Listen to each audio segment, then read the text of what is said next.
welcome back to Tales from the Pit on DW Sour, and today we are going to take a look at Louder Than Life, just a small portion of it, and my most surprising show in a good way. So this band, and I hope I don't piss people off with this one, it's going to be Slipknot. Okay, so why do I say Slipknot? And I'm going to tell you, I used to be a major fan of Slipknot. It was actually Slipknot. They were the first metal band that I bought a t-shirt for. So my first t-shirt, metal band, Slipknot, it was the blue one. I had silver/white lettering, Slipknot on the front, don't ever judge me on the back. Roughly 1999, maybe early 2000, somewhere in that time frame. I used to be a big fan, not gonna lie, and I'm gonna show you this too, just to show you this. So taking this all the way back, again, a relic from yesteryear, that one, and then Iowa. So I did purchase 2 of their albums, and roughly ended up stopped listening to Slipknot not too long after Iowa for the most part, because that's when I started getting exposed to way more music. That early time frame in the early 2000s, we started having YouTube pop up, Napster, all these other sources that now I can actually listen to a wide range of music that I've never heard before, and I start going to shows and seeing these new bands that I've never heard before. I was able to do a lot more. But with Slipknot, for me, I did stop listening to them overall as a whole once Corey really started to put a lot more time into Stone Sour, and then some of the things I was hearing well after Iowa was just, to me, too similar to Stone Sour. And I didn't like the sound that Slipknot was putting out, and I was getting more exposed to more and more music. So I just, my taste just shifted. And I'm going to tell you, I'm not wanting to make people mad with this, because this is a positive note about Slipknot. Even though I just don't listen to them anymore. I have seen them on several festival lineups, and it's not my thing anymore. Slipknot is definitely not a go-to. I don't even listen to these first 2 albums anymore. But they were the most surprising act of Louder Than Life in a great way. I actually really enjoyed this show because I've seen them several other times previously at festivals. And it didn't do anything for me, because, and this is why I'll say because. Now, at festivals, I've said it several times, that at festivals, I just enjoy the music. I don't need anything flashy, nothing big. Now, I will say that I really want drum cams from now on. That was really awesome when we saw that with Mastodon. It was great. Highly enjoyed the drum cams. But I don't need pyro or anything like that. And then I know there might be somebody who comments, well, you're a Kiss fan, all that. Yes, I am a big Kiss fan. Grew up with Kiss. Big part of my childhood, teen years. Listen to them still today. But honestly, especially the last time that I saw them was at a festival, I didn't need that. I'm not going to lie. At festivals, doesn't matter who it is. Even with Alice, love Alice to death.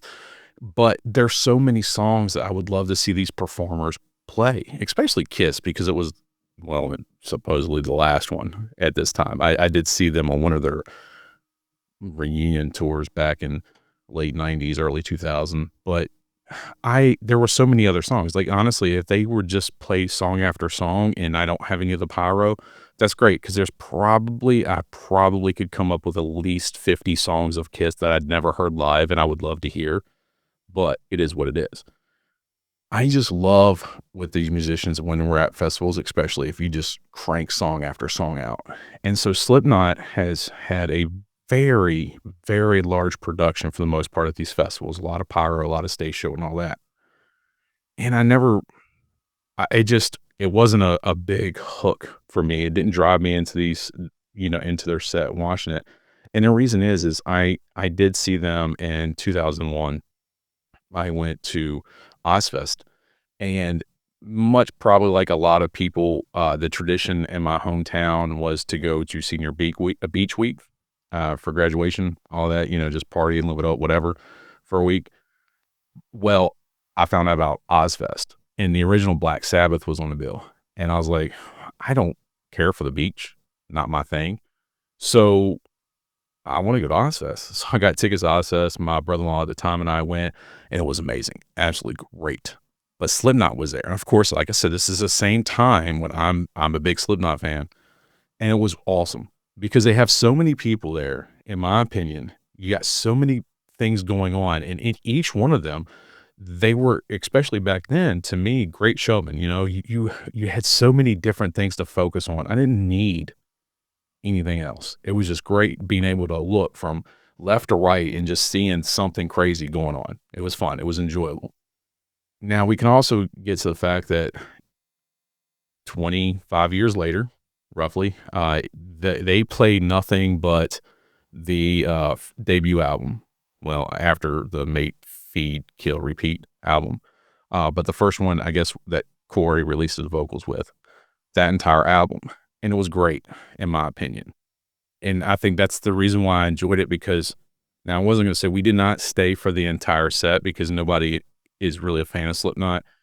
But for what we were seeing, there was nothing flashy at all. It was just them rocking out, doing song after song. Corey had some really fun banner that made me laugh with the banter into the crowd. I thought that was really good because a lot didn't, they weren't around when Slipknot first started like that, so it was pretty cool. But that's part of the thing, is that I just liked the way they did that. Like I liked the bare bones set, getting back to the way almost essentially when you started, because I will say that I know for a fact that some of the singles were played, the singles of Iowa, I should play, were played at that Ozzfest. But I can't remember if the album just came out or if it was getting ready to be released. I would have to look back at the timing of it and like when the actual show was. Well, it was in June or July or something like that. So I don't know if Iowa got released before. Doesn't matter. But it was still a great show. Highly enjoyed it. And that's what they did again. And so it brought back all those amazing memories of seeing them at Ozzfest in 2001, but also a lot of the Ozzfest memories overall. Because to me, even though I've enjoyed festivals that I've been to since, that Ozzfest was my best festival experience so far. Now, hopefully I can get out and do more festivals than what I currently do is later on and travel all over the globe and see some better festivals than what America does. But we'll get to that. So I thought for me that Slipknot had one of the best, most surprising stage sets, whatever you want to call it this time, just because it wasn't all the extra. Now, maybe I didn't stay long enough to see any of the extra, but I got to say, for what I stayed with, I enjoyed that. I mean, it was great. I thought they did an awesome job. I hope that in later festivals, they would almost do the same thing, even if it's with the newer songs that I really don't care for, but it was just fun getting to see everybody run around and doing all that. And getting back to timeline, I know 25 years later, you're not going to move as well and be able to do all that stuff that was, the eye-catching bits. I understand that. Trust me, I'm 42, getting ready to turn 43, and I don't move like I did 25 years ago either. So I get it. So I get, and actually it comes back to the KISS theory. The reason why you do a lot of this extra stuff and bring those elements into the stage show is to distract you from not being able to run around like you used to. So I get it.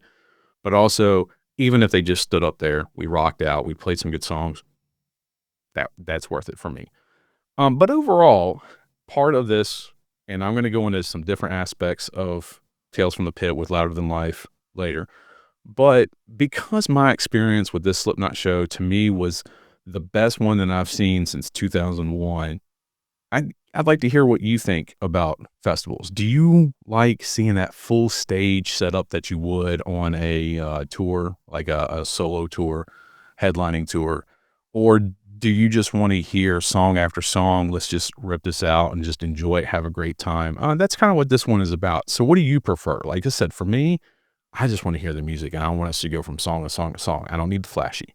But my opinion, you have your opinion. Like I said, one of the great things about here has been the fact that for the most part, everything has been respectful, just conversations and comments and all that. So I like to keep that going. Just let me know what you think. What do you like to see? And I appreciate you for coming around, sticking around and subscribing, liking, all that good stuff. Helps me out a lot. But overall, Slipknot, one of the most surprising sets of this past 2024 Louder Than Life sets. So Take care.